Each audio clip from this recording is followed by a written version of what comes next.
The 2020 presidential race is already underway, but rather than repeating the mistake of 2016, most Democrats hopefully understand that they actually have to run on issues, that it can't be we hate Trump, and they're not going to win on we hate Trump. So they understand they got to have some issues.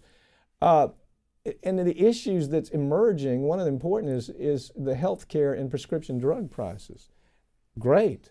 Now, you remember the history on this. The last time the Democrats had a chance to do something and actually make it to where the drug companies had to set reasonable prices, Cory Booker, is he still running for president? Is he going to run for president? Undecided. Yeah, okay, he'll be there. Cory Booker is the guy that stopped all of it. He said, no, we can't make these poor companies, we can't put them at the mercy of having to negotiate the price of drugs. Yeah, I get it. There's 20,000% markup on some of these drugs. This is Cory Booker. But we can't let these poor people have to negotiate a price of drug to where our price in America is the same as it is in Canada or Mexico or anywhere in the country. Right, and it was about a year ago. I mean, this wasn't ancient history. This was about a year ago. Yeah. And Booker and a team of other Senate Democrats kind of said, listen, we don't want this. That may have been the reimportation, you know, getting the cheaper drugs from another country. Yeah, but it's the same issue. Right. But, you know, he's in New Jersey, and they've got a lot of actual drug companies in New Jersey.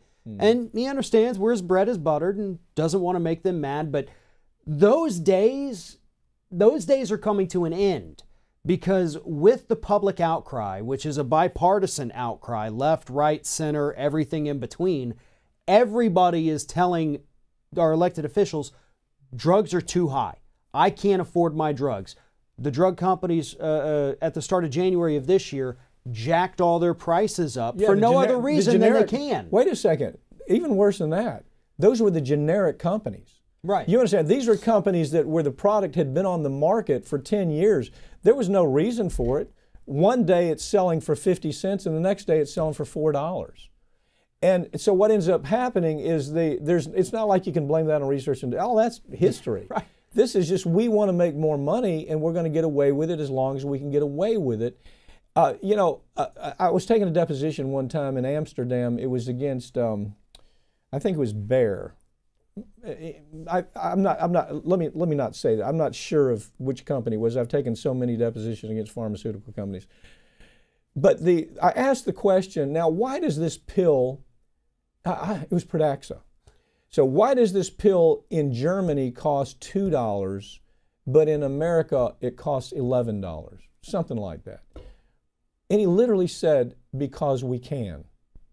Because we can. And he didn't say because of R&D. He didn't say, gee whiz, we had a bad year on this drug.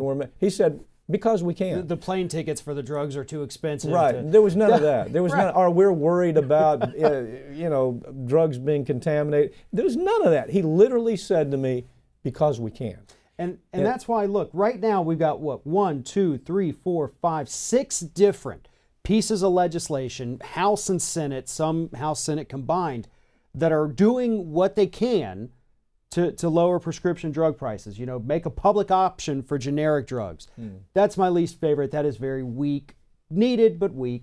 You know, let Medicare negotiate drug prices. Well, that should have been happening 50 years ago. Pay what they do abroad. That's one of my favorites. This is the one, Bernie Sanders and Ro Khanna basically love both of them. They are great. Yeah. But it's telling pharmaceutical companies, basically, because you can, now they're going to say, now you can't. So if you want to charge us $12, then you better be charging every other country in the world $12. And let's see if that works out for you in a sales perspective. Logical? I mean, isn't that just logical? There's no reason whatsoever. There's no reason. They just say, because we can. Because we got Cory Booker. Because we got these nothing candidates running for president who don't have the guts that people like Merkel or Ro Khanna or Sanders have.